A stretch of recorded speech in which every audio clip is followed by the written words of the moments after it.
축복을 더하는 것은 생명을 더하는 것이고, 생명을 더하는 자는 더욱더 굳건하게 설 수 있습니다.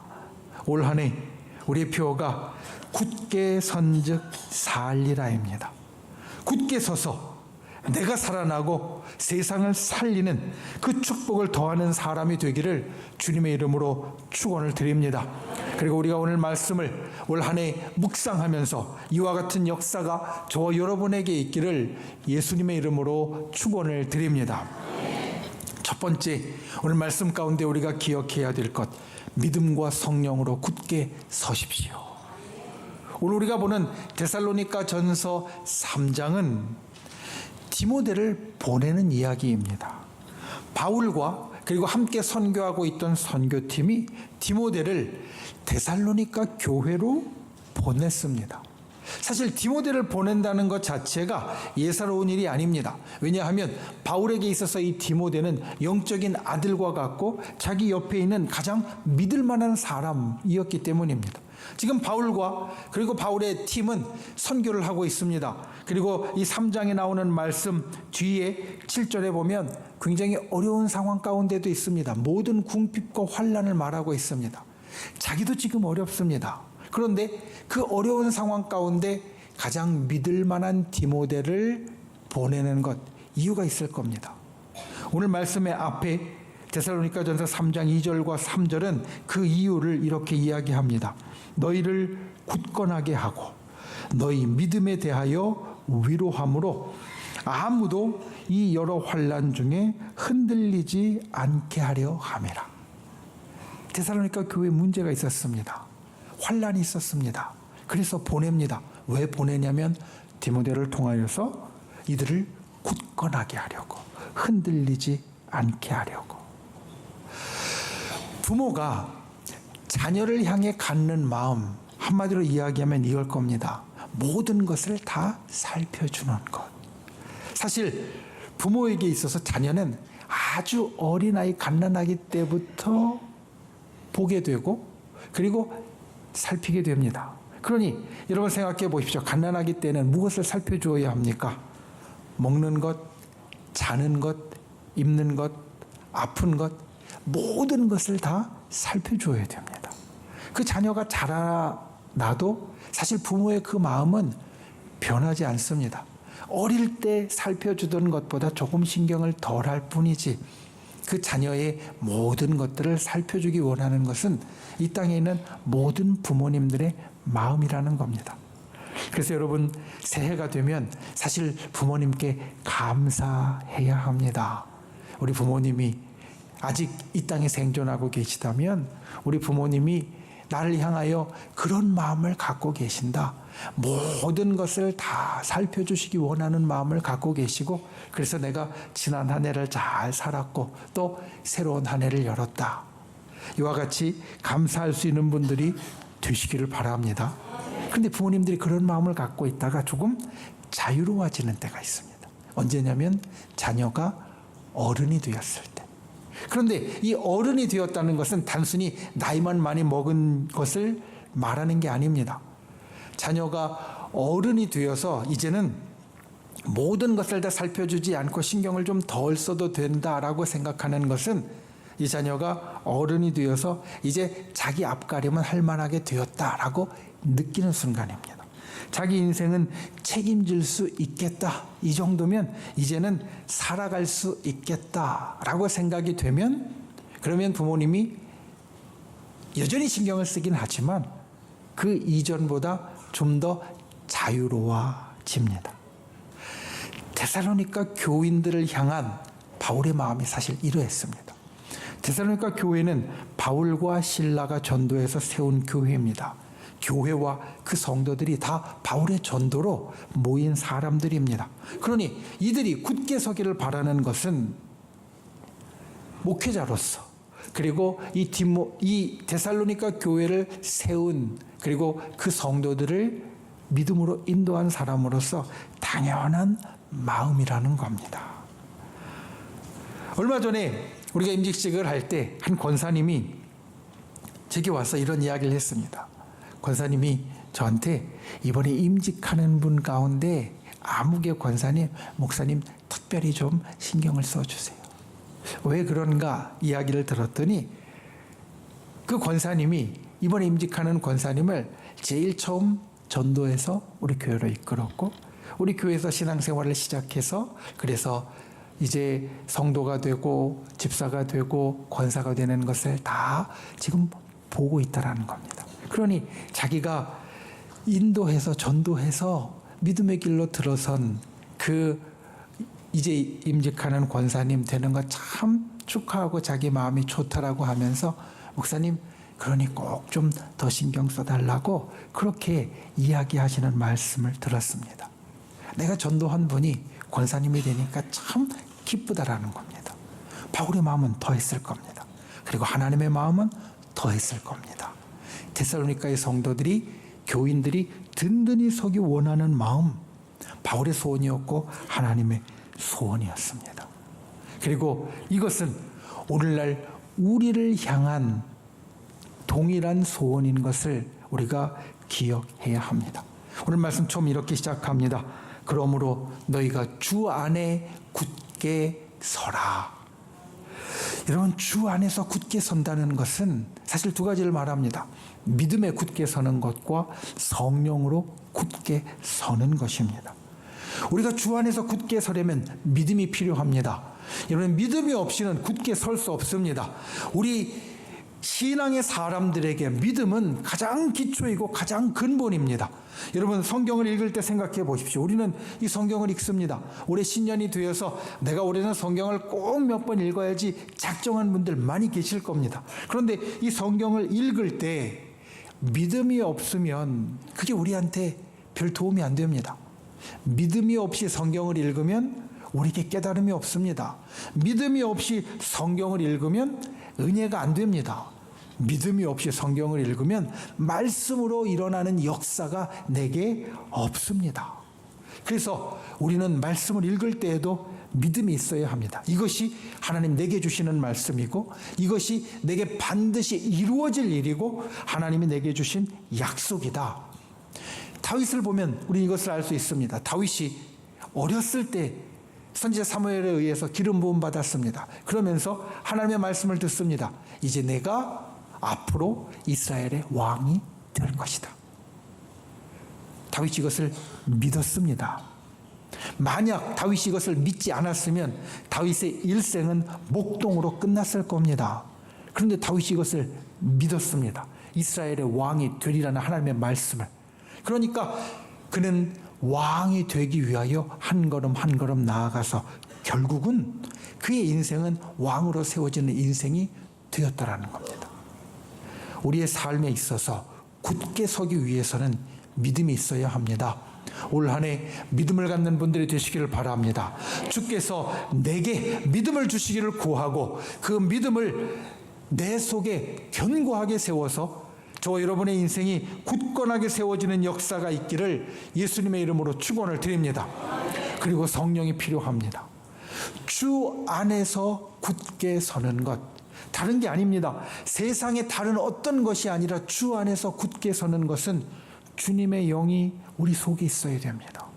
주님의 영, 성령이 있어야 주 안에서 굳게 서는 것이지 성령이 없으면 우리가 주 안에서 굳게 서는 것이 아닙니다. 내 속에 재물에 대한 생각이 가득 차 있으면 재물로 굳게 서는 것이고 사람에 대한 생각이 가득 차 있으면 사람으로 굳게 서는 것이고 다른 권력에 대한 힘에 대한 마음만 가득 차 있으면 그것으로 굳게 서는 것이지 주 안에 굳게 서는 것은 성령이 우리 속에 있을 때 주의 영이 우리 속에 있을 때 우리는 주 안에 굳게 서는 자가 됩니다. 여러분, 우리가 굳게 서는데 성령이 우리 속에 있어야 한다. 이것을 기억하는 분들 되시기 바랍니다. 성령이 우리 안에 있어야 합니다. 그래야 내가 주 안에 있다는 확신이 생깁니다. 내가 겉으로만 신앙인이 아니라 이 속까지 신앙인이라는 확신이 생깁니다. 성령 안에 굳게 서는, 성령을 붙잡고 성령과 동행하고 성령의 도우심을 얻는 저와 여러분이 되시기를 예수님의 이름으로 축원을 드립니다. 우리가 믿음과 성령으로 굳게 서면 어떤 일이 나타나는가? 데살로니가전서 3장 우리에게 이렇게 말합니다. 환난이 기회가 된다. 데살로니가 교회에 지금 큰 환란이 있습니다. 3절 말씀에 보면 여러 환란이 지금 데살로니가 교회에 있습니다. 그런데 이들이 굳게 서니까 어떤 일이 나타나느냐? 이 환란이 그들에게 위태한 것이 아니라 오히려 기회가 되어졌다라는 겁니다. 이번 환란이 특별히 굳게 서 있는 사람에게는 환란이 3콤보로 다가옵니다. 어떤 콤보냐? 첫 번째는 환란 중에 나와 동행하시고 나를 위로하시는 하나님을 경험할 수 있습니다. 내가 믿음과 성령으로 굳게 서 있으면 환란이 내게 왔을 때 그 가운데 나를 위로해 주시고 나와 같이 동행해 주시는 주님을 경험할 수 있습니다. 이게 첫 번째입니다. 두 번째는 어떤 일이 있느냐? 환란 가운데 내 힘으로 되지 않는 일들이 있습니다. 사실 내 힘으로 되지 않으니까 환란입니다. 그런데 내 힘으로 되지 않는 일을 해결해 주시는 하나님의 기적이 일어납니다. 이게 두 번째 굳게 서 있는 자가 환란 중에 경험할 일입니다. 그리고 세 번째 어떤 일이 있느냐? 이제는 환란이 별게 아닌 게 됩니다. 그 환란 가운데 하나님의 도우심으로 하나님의 동행하심으로 그 환란을 이기고 나면 그 정도 환란은 이제 내게 별것 아닌 것 같이 여겨지는 나의 인생과 믿음의 업그레이드가 된다는 겁니다. 그래서 굳게 서 있는 사람에게는 환란이 기회입니다. 하나님이 나를 위로해 주시고 동행해 주시는 것을 경험하고 하나님의 기적이 내게 나타나는 것을 보고 그리고 내 인생과 신앙이 한 단계 더 올라가는 기회가 된다는 겁니다. 저 여러분이 올 한 해 살면서 우리에게 좋은 순간도 있겠지만 또한 어렵고 힘든 순간도 반드시 있을 겁니다. 그런데 우리가 굳게 서면 그 환란이 우리에게 기회가 된다. 이것을 기억하고 이루는 분들이 되시기를 바랍니다. 저와 여러분이 올 한 해 믿음과 성령으로 굳게 서는 분들이 되시기 바랍니다. 믿음과 성령이라는 기초 위에 굳게 서서 우리의 삶의 모든 순간에 하나님의 역사를 경험하는 귀한 분들이 되시기를 예수님의 이름으로 축원을 드립니다. 두 번째, 서로 살리는 사람이 되십시오. 오늘 말씀에 디모데가 데살로니가 성도들 교인들을 굳게 세운 방법 3장 2절 마지막에 보면 이렇게 이야기합니다. 너희를 굳건하게 하는데 너희 믿음에 대하여 위로함으로 너희가 흔들리지 않도록 만들었다. 여러분, 굳게 서게 하려면 위로가 필요합니다. 이 위로라는 말은 영어 성경에 보면 encourage라고 되어 있습니다. encourage, 격려한다, 독려한다라는 뜻도 같이 들어있는 말입니다. 채찍질이 능사가 아닙니다. 채찍질보다 더 힘이 큰 것이 무엇이냐? 그것은 흔들릴 때 그 사람을 위로하고 힘을 내라고 격려해 주는 것입니다. 왜냐하면 굳게 서려면 내 마음에 힘이 있어야 됩니다. 주변의 상황만으로는 안 됩니다. 내 마음이 힘이 있어야 흔들리지 않고 굳게 설 수 있는데 이 마음의 힘이 주어지려면 괜찮다고 위로해주고 힘을 내도록 격려해주는 것이 제일 크게 작용한다는 겁니다. 나무를 옮겨 심는 것, 이식이라고 합니다. 나무를 이식할 때 그의 뿌리가 깊지 못합니다. 그래서 그 나무는 흔들리게 됩니다. 조금만 바람이 불어도 흔들립니다. 그러면 그 흔들리는 나무를 굳게 세우기 위하여서 채찍질을 하느냐? 그냥 혼자 내버려 두느냐? 그게 아닙니다. 이식한 나무를 굳게 세우기 위하여서 무엇을 하냐면 지주목을 세웁니다. 받침나무를 세웁니다. 그래서 흔들리지 않도록 붙잡아 줍니다. 그렇게 붙잡아 줄 때 이 나무가 뿌리가 잘 내리고 그리고 여러 역경 가운데도 든든히 서갈 수 있습니다. 하나님이 우리를 다루시는 방법도 사실 똑같습니다. 열왕기상 19장에 보면 엘리야가 나옵니다. 엘리야가 선지자, 아주 위대한 선지자인데 하나님께 이렇게 구합니다. 하나님, 지금 내 생명을 취하여 주옵소서. 좋은 말로 표현되어 있으니까 그렇지 다른 말로 바꾸면 하나님, 저 지금 죽여주세요. 이런 말입니다. 그 말을 듣고 하나님께서 어떻게 반응하셨는가? 혼내실 수도 있었을 겁니다.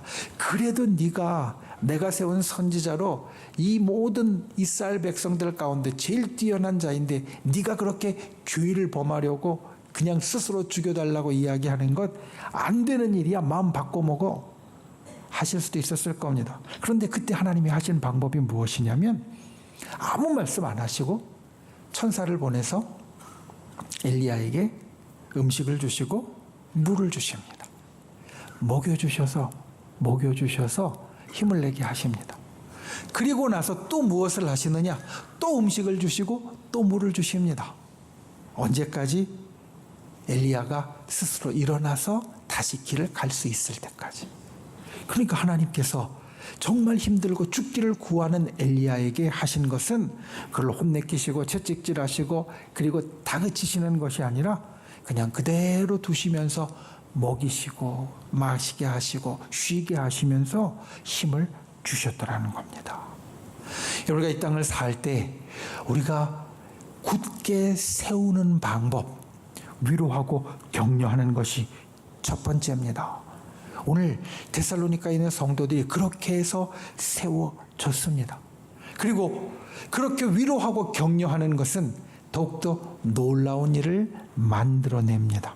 오늘 말씀, 너희가 굳게 선즉 우리가 살리라. 무슨 말씀이냐면 데살로니가의 성도들이 굳게 섰기에 지금 바울과 함께하는 선교팀이 힘을 받았다는 겁니다. 지금 바울과 선교팀의 상황은 어떠냐? 7절 말씀에 보면 이렇게 이야기합니다. 형제들아, 우리가 모든 궁핍과 환난 가운데에 있다. 그런데 이 바울과 바울의 선교팀이 한 일이 무엇이냐? 디모데를 보내서 데살로니가에 있는 성도들을 위로하고 격려해 준 겁니다. 내 상황도 안 좋은데 내가 데살로니가에 있는 성도들을 위로하고 격려해 줬습니다. 그래서 일어난 일이 데살로니가에 있는 성도들이 그 위로와 격려로 힘을 얻어 굳게 서게 되었습니다. 그랬더니 어떤 일이 일어났느냐? 자기도 굳게 서게 되었다. 자기도 살게 되었다라는 겁니다. 6절 말씀에 보면 디모데가 소식을 전합니다.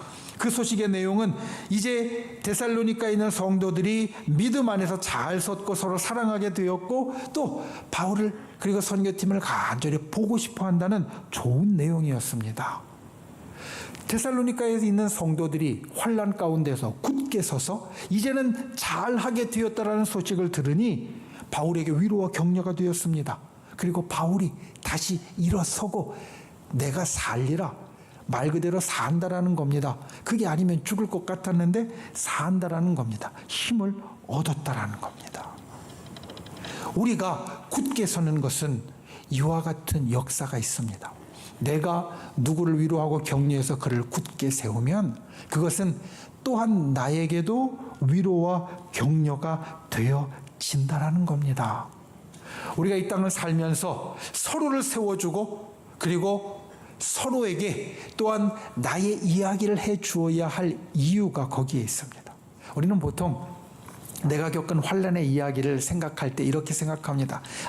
이 일은 때로는 좀 감추고 싶고 좀 창피한 것도 있고 이 이야기가 다른 사람한테 뭐 그리 힘이 있겠어 라는 생각을 합니다. 그런데 우리가 하나님을 경험한 그 일은 내게 힘이 될 뿐만 아니라 듣는 사람에게 힘이 됩니다. 내가 힘들고 어려울 때 나에게 위로와 격려가 주어져서 잘된 이야기가 다른 사람에게 힘을 주고 그를 살리는 이야기가 됩니다. 오늘 말씀 가운데 지금 바울이 데살로니가에 있는 성도들이 굳게 서서 자기에게 위로가 되었다라고 말합니다. 은혜를 받았다라고 말합니다. 그런데 누가 더 먼저 믿었습니까? 바울이 먼저 믿었습니다. 아까 말씀드린 대로 바울이 전도해서 세운 교회가 데살로니가 교회입니다. 누가 더 믿음이 큽니까? 당연히 바울입니다. 바울은 지금 사도로서 정말 일선에서 큰 믿음을 갖고 행하고 있고 데살로니가에 있는 성도들은 여러 성도들이 앞에 있습니다. 그런데 믿음의 연수도 적고 믿음의 힘도 적은 것 같은 데살로니가 교회 성도들의 이야기가 다윗에게 위로가 되고 힘이 되고 자기를 살리게 하는 역사가 된다라고 말합니다. 여러분, 우리가 나누는 것이 바로 이와 같은 힘이 있습니다. 이것이 오늘 말씀의 열쇠입니다. 너희가 주 안에서 선즉 우리가 이제는 살리라. 내가 주 안에서 사는 이야기는 사람을 살리고 세상을 살리는 이야기가 된다라는 겁니다. 여러분, 기억하십시오. 성도는 서로를 살리는 존재입니다. 내가 굳게 서면 다른 이를 살립니다. 내가 믿음과 성령으로 굳게 서면 그것은 나를 살릴 뿐 아니라 다른 이를 살립니다. 나의 위로가 다른 사람을 살립니다. 나의 사랑이 다른 사람을 살립니다. 믿음과 성령으로 굳게 선 사람은 사람을 살리고 세상을 살리는 사람이 되어집니다. 이것이 성도에게 주어진 특권이고, 이것이 성도에게 주어진 축복이고, 이것이 성도에게 주어진 의무입니다. 올 한 해 서로 살리는 분들이 되시기를 바랍니다. 나를 살리고 사람을 살리고 세상을 살리는 분들이 되시기 바랍니다. 당신으로 인해 내가 살았다라고 이야기를 듣는 분들이 되시기를 바랍니다. 데살로니가 성도들에게 바울이 해준 이야기, 너 때문에 내가 살았다라고 우리가 그런 이야기를 서로 해줄 수 있는, 내가 굳게 서서 살려주는 귀한 분들이 되시기를 예수님의 이름으로 축원을 드립니다. 말씀을 맺습니다. 우리의 미래는 하나님의 신실성에 대한 신뢰로 지탱된다. 여러분, 이 말이 무슨 뜻인지 아시겠습니까? 우리의 미래는 하나님의 신실함에 대한 신뢰, 믿음으로 지탱된다. 우리의 미래, 내일입니다. 내년입니다. 그리고 10년 후, 20년 후도 우리의 미래고, 그리고 가장 먼 미래는 하늘나라가 되어질 겁니다. 우리에게 미래라는 시간이 있습니다. 그런데 그 미래라는 시간이 어떻게 지탱되어지느냐, 내가 미래가 올 걸 어떻게 아느냐, 하나님께서 변덕을 부리시지 않고, 하나님께서 그 마음 바꾸시지 않고 지금 이 세상에 행하시는 것처럼 신실하게 우리에게 행하셔서, 내가 비록 잘못할 때도 있지만, 내가 하나님 마음에 안 들 때도 있지만, 이 세상이 하나님과 다르게 갈 때도 있지만, 틀리게 갈 때도 있지만, 하나님은 신실하게 내일이라는 시간을 주실 것이다. 하나님은 신실하게 내년이라는 시간을 주실 것이다. 하나님은 신실하게 하늘나라를 나에게 주실 것이다. 우리가 이와 같이 믿기 때문에 내일이 지탱되고 있다는 겁니다.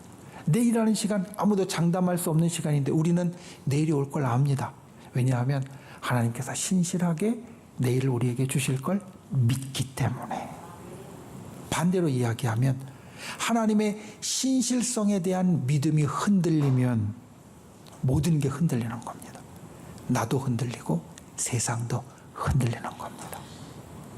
여러분, 올 한 해 이 하나님의 신실성에 대한 믿음으로 사는 분들이 되시기 바랍니다. 흔들리지 않는 분들 되시기 바랍니다. 흔들리게 하지 않는 분들 되시기를 바랍니다. 믿음과 성령으로 굳게 서십시오. 나의 삶의 모든 순간에 때로는 환난이 있다 할지라도 믿음과 성령으로 굳게 서면 그것이 내 인생의 기회가 되고 축복이 될 줄 믿습니다. 그리고 서로 살리는 분들이 되십시오. 사람을 살리고 세상을 살려야 합니다. 내가 위로해주고 격려해주면 결국 내가 살게 됩니다. 우리가 그와 같이 서로 살리는 귀한 하나님의 사람이 되시기를 예수님의 이름으로 축원을 드립니다.